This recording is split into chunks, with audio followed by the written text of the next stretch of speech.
মিল্কিমো ডেইরির পরিচালক মোহাম্মদ মঈনুদ্দিন সামান্য শখের বশে উদ্যোগী হয়ে উঠেছিলেন। তার ছোট পরিসরের শখ এখন পরিপূর্ণ খামারে পরিণত হয়েছে। ছাগলগুলোর দিকে তাকিয়ে এর পরিসরকে আরো বড় করার স্বপ্ন দেখেন তিনি।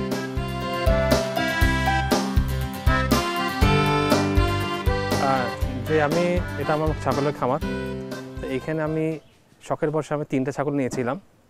তো ছাগল 3টা নেওয়ার পরে এটা যখন আস্তে আস্তে বাড়তে থাকলো, 1টা 2টা 3টা করে বাড়তে থাকলো, আমার শখটা আস্তে আস্তে শখ থেকে এটা পেশায় চলে এসেছি আমি।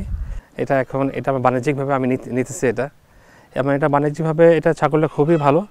আমাদের দেশে যে সমস্ত ছাগল পাওয়া যায় ওর থেকে আমি মনে করি এই জাতটা খুবই ভালো। একমাত্র ওয়ালটন এসি দিচ্ছে 1 বছরের রিপ্লেসমেন্ট গ্যারান্টি।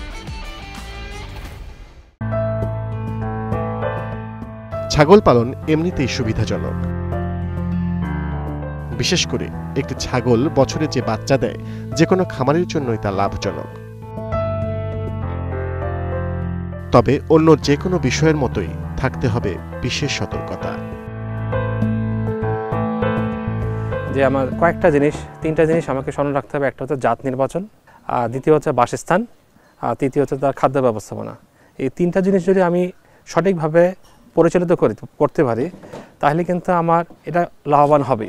এটা ছাগল হোক বা ডেইরি সেক্টর, যে কোনো সেক্টরই হোক। তো এটা খুব লাভজনক।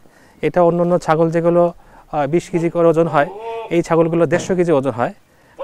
2টা ছাগল বছরে 4টা ছাগল বাচ্চা হয়, আর এখানে এটার 4টার ওজন হবে একটা 150 কেজি করে হয় ম্যাক্সিমাম, যদি এটা খাসি হয়। তাহলে হলে আপনার 2টা হলে 300-600 কেজি হয়। তো 600 কেজি আমি 14 মাসে আমি 600 কেজি ছাগল পেয়ে যাচ্ছি। সকলে যদি আমরা এই ছাগল, এই জাত যদি নির্বাচন করতে, হানসা ব্রিড এবং হরিয়ানা ব্রিড আর যমুনাপুরি, এগুলো যদি আমরা এটা কমার্শিয়াল বেসিসে যদি আমরা এটাকে সকলে যদি এটা চাষ করি, আমাদের দেশে যেমন একদিকে যেমন ব্যবসায়িক স্বাবলম্বী হব, আর এদিকে দেশে মাংস ঘাটতি পূরণ হবে।